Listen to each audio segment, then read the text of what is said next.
Bonjour à toutes et à tous. Je me trouve aujourd'hui sur la commune de Beaupro, située à proximité des écoles et puis du vieux centre-ville de Beaupro. Donc vous voyez, on a quand même devant la maison une belle vue dégagée. C'est un pavillon des années 70 sur sous-sol qui mérite une visite. D'ailleurs, on y entre. Donc on rentre dans cette maison par un beau hall d'entrée qui dessert sur notre gauche un salon séjour. En face, on y voit la cuisine.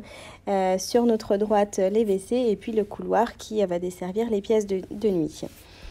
Voilà, donc ici, on retrouve, comme je vous le disais tout à l'heure, le WC avec le petit lavabo, le petit lave-main sur la gauche.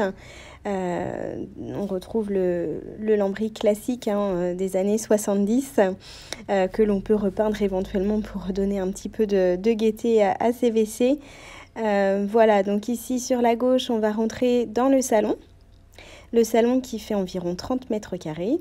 On a une belle lumière traversante grâce à ces menuiseries de part et d'autre. Donc là, on y retrouve vraiment des meubles cossus qui prennent de la place. Donc cette pièce, elle mérite amplement d'être libérée de tous ces meubles, d'être remis un petit peu au goût du jour pour y donner un aspect peut-être un petit peu plus moderne, contemporain. D'ailleurs, la cheminée que l'on aperçoit ici peut être éventuellement changée par un poêle à bois si on veut garder l'authenticité ou un poêle à peler éventuellement. Ce qui est très intéressant dans cette maison, c'est que l'on a vraiment une belle ouverture sur la véranda qui fait 26 mètres carrés, qui est entièrement vitrée. Et donc, on a cette belle vue sur le terrain qui fait plus de 973 mètres carrés qu'on ira voir tout à l'heure. Donc, c'est vraiment une extension de la maison, la véranda, puisqu'elle est chauffée et isolée. Ici, donc, ça nous permet de re-rentrer dans la maison par la cuisine. Donc la cuisine qui est en chêne massif avec tous les équipements qui sont bien entendu intégrés et vendus avec la cuisine. Donc four, plaque haute, lave-vaisselle, etc. On retrouve ici le couloir classique des années 70 avec donc une première chambre sur la droite. Donc toutes les chambres sont de très belles prestations également sur parquet. La première chambre ne dispose pas de placard. Par contre, celle-ci, elle possède un grand dressing.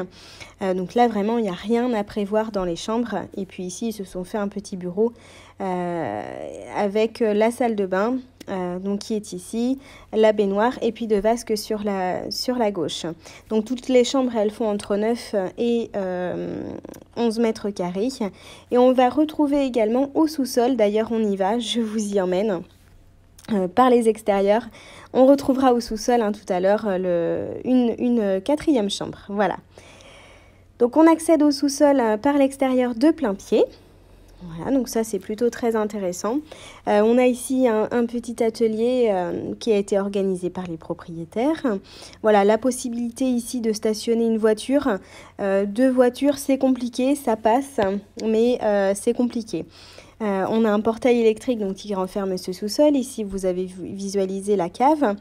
Et puis ici, c'est ce que je vous disais tout à l'heure, on va retrouver donc, ce qui a été aménagé par les propriétaires.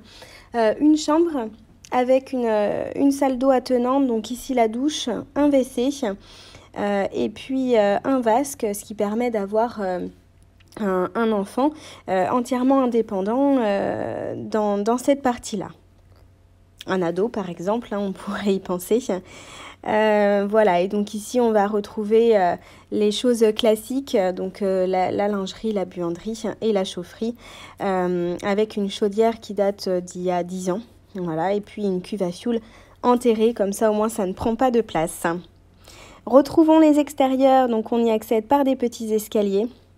Donc ici vous allez le voir, on a vraiment un espace qui est entièrement fermé de murs, sans vis-à-vis. Donc là on a vraiment un espace qui est très intéressant et surtout très agréable. Voilà, je vous invite à me contacter pour visiter cette belle bâtisse. À bientôt!